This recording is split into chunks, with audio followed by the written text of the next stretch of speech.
An Olympic champion was crowned after he died.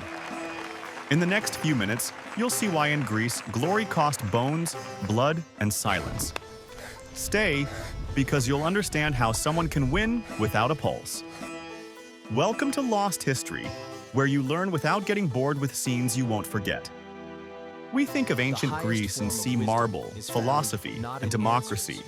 But Olympic glory didn't smell like flowers. It smelled of dried blood, rancid oil, and dust. Here, there were no medals. There were olive wreaths and scars for a lifetime. The Greek ideal of the perfect body lived alongside dislocations, concussions, and jaws that never set right again. Why does this matter today? Because if we idealize the past, we repeat its mistakes. The extreme pressure, training that crosses the line, the obsession to win that crushes health. To ignore this history is to forget why modern safety rules exist. In a moment, you'll discover how the Greek judges enforced the law with whips, and why public shame was as feared as losing a tooth. Imagine the palastra, a rectangle of well-packed earth. The athletes anoint themselves with olive oil, then they're sprinkled with fine dust to improve their grip. Before competing, they pass under the cold gaze of the Hellanodikai, the judges. There are no measuring devices, no ambulances waiting. There is honor, spectators, and an oath. To compete fairly, in theory. Pankration, almost no limits. Pankration mixed wrestling and striking. Choking, throwing, and joint locking were allowed. Biting and eye gouging were forbidden. But you can imagine what happened when the judge looked away. There were no rounds. You could surrender by raising one finger, if you still had strength. Question for you: what would you do in that situation? Strike to escape, or endure a hold that could tear off your shoulder? The incredible part comes now. Some champions perfected chokeholds that left rivals unconscious in seconds. Without expert doctors, a dream could turn into not waking up. Boxing with himantes. The bare fist wasn't bare. Greek boxing used himantes, leather straps that protected the puncher's hand, not the face of the one being hit. There were no standing counts. If you went to the ground, the fight could continue. Victory came by surrender or by a definitive knockout. Did you know? A blow to the ear's cartilage, repeated, gave you the famous cauliflower ear. The victory was eternal. The ringing in your ear was too. Wrestling. Pale. The art of gravity. In wrestling, the rule was clear. 3 falls to the ground, with your back or shoulder touching, counted as a defeat. Simple, until someone decides your elbow is a lever. Dislocation, snap, scream. The audience learns anatomy by the sound. Hoplitodromos, running in armor. The hoplite race required running with a helmet, a shield, and sometimes greaves. The summer heat, the weight of the bronze, your breath trapped inside. The goal wasn't just to finish first. It was to finish without collapsing. Ever run with a backpack in the hot sun? Multiply the effort, take away the water, and add spectators. Chariot races, shipwrecks on land.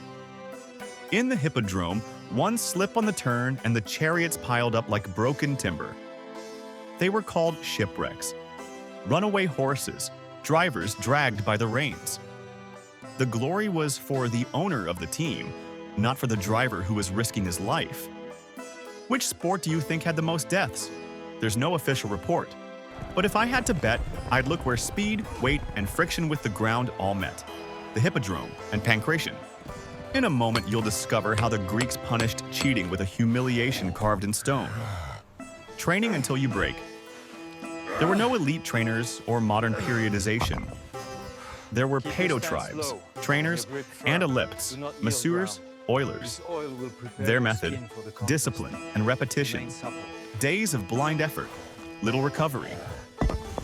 If it hurts, it's working. That mindset doesn't age well. They praised breath control, technique, and resistance to pain. But when your rest plan is just endure it, the body pays the price. Inflamed tendons, stress fractures, shoulders that pop out like badly hung doors. Here's the part almost no one tells you. After the fight, medical care might be oil, bandages, and a spoon to reset your nose. Without modern hygiene, wounds got infected, and if you were left with a high fever, the Muse of Glory wasn't singing for you. Extreme diets and miracle substances. The myth of the champion who ate kilos of meat daily coexisted with consuming herbs, spiced wine, and ointments that promised strength or pain relief. Was it doping? The word didn't exist, but the desire to go beyond the limit did. Some liniments relieved pain with compounds we'd now consider dangerous. Others reduced the sensation, not the injury. And what if I told you the reality was different than you think? The athletes weren't naive. They knew that success fed their entire city. If a mix of wine and herbs let you sleep without feeling your shoulder, the temptation was right there. The mind under siege. Finest athlete in all of Greece. Winning brought privileges, statues, meals paid for by the state. Losing brought silence, and sometimes a difficult return home. Public shame hurt almost as much as a punch. The Greeks believed in honor, time, and in shame, eidos, as social engines. That pressure didn't stay at the palestra door. It lived in the athlete's skin, in his sleep, in the memory of his father, his city, his teacher. Would you agree to fight injured if your whole town expects you to compete? Traps, bribes, and whips. Ancient Greece wasn't a moral fairy tale. It was human. Bribes and fixed matches existed. The judges imposed fines and, with that money, raised statues of Zeus with the names of the cheaters, the zanes. Stone, bronze, and immortal shame. You had to walk past them to enter the stadium. A lesson in stone. Let it be known you cheated. And if someone bit or poked fingers where they shouldn't, the judge had an immediate deterrent. A whip. Justice was swift. The scar was too. You've just seen why the Greeks invented a form of social anti-doping. They couldn't test your blood, but they could tattoo your name in bronze forever. In a moment, you'll discover the story of the champion who refused to surrender, died in the attempt, and yet was crowned. When the body is the price of the myth, the sculptures we admire today don't show dislocated fingers or scars on the cheekbones or the tinnitus that follows you to sleep. Sculpted glory is silent. Real life made noise. This could change the way you see the ancient games. The sport was also politics. The city-states used their champions as propaganda. One victor at Olympia was worth more than 100 speeches. Soft power in the form of biceps and olive wreaths. And the life of the chariot driver. He didn't own his destiny or his victory. The laurel went to the owner of the team. The driver put his body on the line. Someone else collected the applause. A brutal reminder that glory doesn't always go to the one who bleeds. Doctors, healers, and the border with pain. Greek medicine had observation, yes, but it lacked antibiotics, anesthesia, and x-rays. Cupping, cauterization, poultices. If you dislocated your shoulder once, you were a candidate for it to happen again, at the worst possible moment.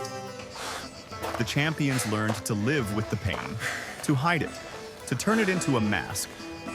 The story of Arakion of Phigalia, a master of Pankration. In an Olympic final, his rival applied a chokehold. Arakion, while suffocating, managed to break his opponent's toe. The rival screamed and surrendered. At that exact moment, Arakion died. The judges, seeing the opponent surrender, declared Arakion the posthumous victor, an olive wreath for a champion who was no longer breathing. What do you think the emotional fallout was in his city? Mourning and celebration mixed. Absolute glory. At the highest price. the pedagogy of risk. The invisible part of that culture is that the games taught all of society a message. Honor demands risk, but honor without caution, as you know, leaves widows and names in stone.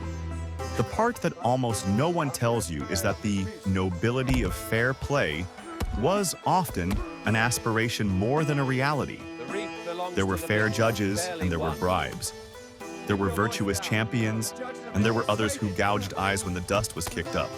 Humans, not statues. In a moment, you'll discover how this heritage still beats in our stadiums.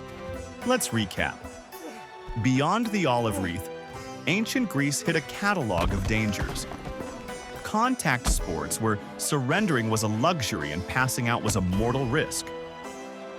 Chariot races with shipwrecks that turned the hippodrome into a trap of wood and iron.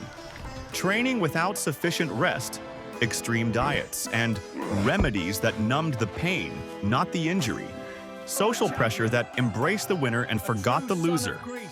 Cheating punished with carved humiliation. The zanes watched you as you entered, reminding you that honor had a name and a lineage. The reward for staying till the end. You now know Pankration, the champion who won after he died. A story as fascinating as it is disturbing, which sums up the spirit of the age. To win, even if the body has already given up.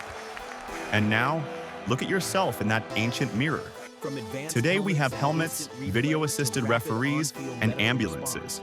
But the border between glory and health is still a fine line. The question has not aged. What is a victory worth?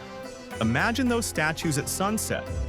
The light stains the marble gold, and for a second, we believe that glory was pure. Then you remember the sand, the blow, the breath cut short. The beauty of Greece includes its shadow. And understanding that shadow makes us today clearer spectators and wiser athletes. If you enjoy these deep dives where you learn without getting bored, like this video and subscribe to Lost History. Every day, a historical journey with scenes you won't forget.